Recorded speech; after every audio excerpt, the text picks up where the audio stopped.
They're eating the dogs and cats. Can you believe some fool actually said that on national television, and said it with a straight face, no less? At least he didn't say they were using Portland ketchup or homemade fries to go with it. Isn't that just the most ridiculous thing you've ever heard? Heck, you may have even seen it yourself.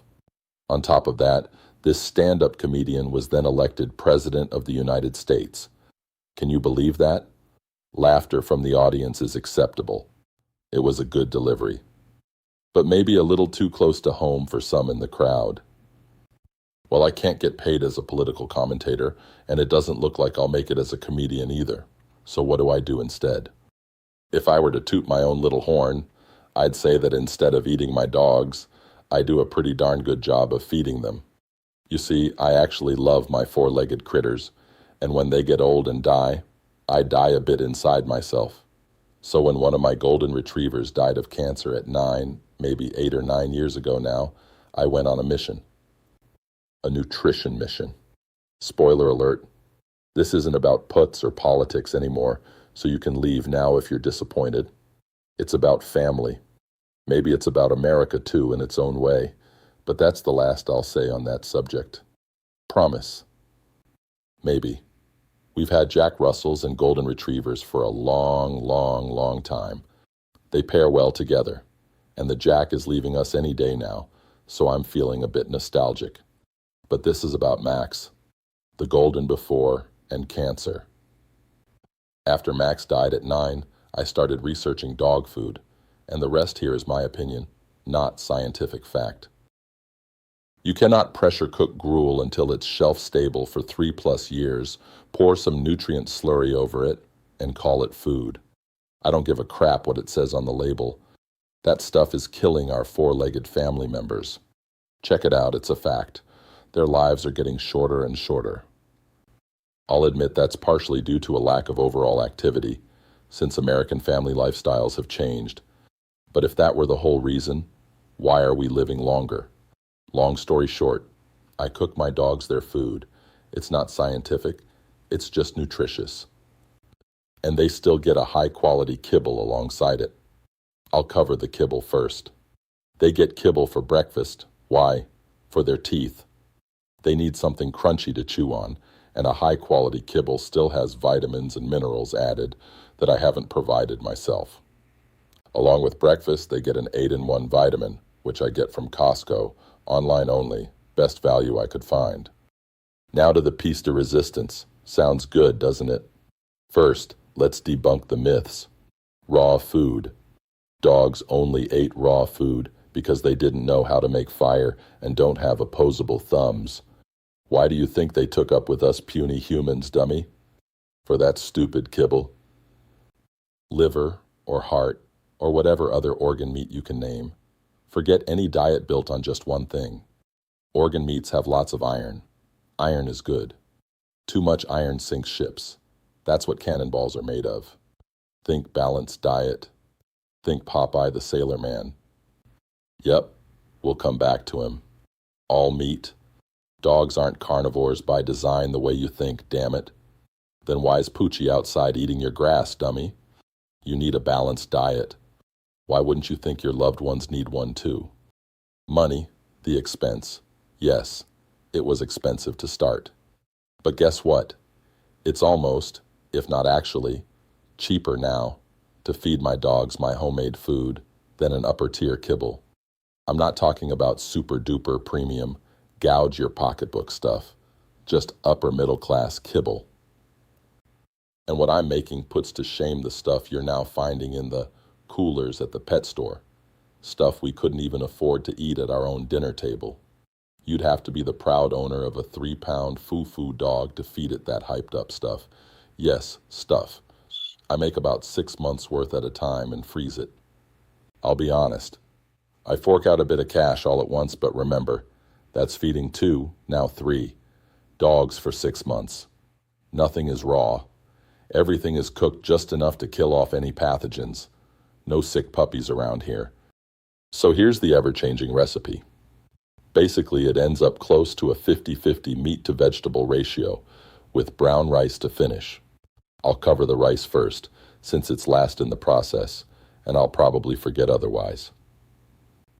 When everything else is done, I've got all this water. Everything's been parboiled in, full of vitamins and other goodies, just waiting to be poured down the drain. Instead, I pour in about 8 to 10 cups of brown rice and cook it like any rice, except there's way more water than usual. They need the carbs, just like we do. Just not a kibble that's 80% compressed carb, or is that cardboard? I use a large strainer to scoop the rice out. Simple. Add it to the 200 pounds of yummy dog food we should all be so lucky to have as our own balanced diet. Second detail, not to be overlooked.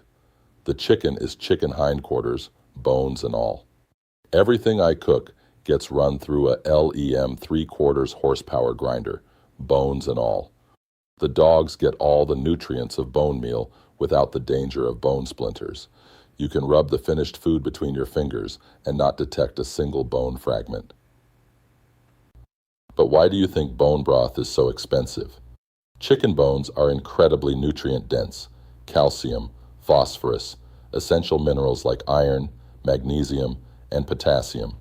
You don't eat them whole, but simmering them extracts rich collagen, protein, and amino acids to make a deeply nourishing broth. So why not just grind them up and include everything? They're already cooked, softened, and digestible. Okay, the rest you can figure out and scale to your own needs and budget, but here's my recipe. It's not cast in stone. Availability shifts with the season. Farmers markets canning season. I only do this 2.5 times a year, usually buying from the chef store, formerly Cash and Carry. I'm sure you've got a wholesale food outlet near you. And Winco. Just ask for the butcher. Tell them what you're doing. They'll go out of their way for you. 40 pounds chicken hindquarters. Chef store comes in a 40-pound frozen package. 2 pork butts, boned out 2 whole beef hearts. I get these at Winco. 15 pounds beef trimmings or chuck roll. 5 pounds beef liver. 5 pounds frozen spinach. Remember Popeye. 10 pounds green beans. 10 pounds peas. 5 pounds broccoli. 15 pounds beets. 15 pounds carrots. 15 pounds sweet potato. I didn't start at this level. First I cleaned out the fridge and freezer, then added this, then that, using a KitchenAid with a grinder attachment. Then I bought a meat grinder at Cabela's and quickly returned the overheated toy. Settled on a 3/4 horsepower LEM. Then tried this, tried that. I mix it all in a 60-gallon plastic stock tank that lives in the garage, the same one that holds all the miscellaneous bags and storage containers, plus a 36-quart aluminum stock pot, until it's ready to portion and freeze. As for my dogs, the old Jack Russell, well, she's still old, still dying, and still loved. She's on a special kidney prescription diet now. You do what you can do. The 9-month-old puppy, 100% mutt, think terrier crossed with an Irish wolfhound, with Muttley's grin from Dudley Do-Right and the size to match. Well, she's solid. How else to describe her? Looks lean, looks thin, weighs a full 50 pounds. Solid. Coat's fantastic.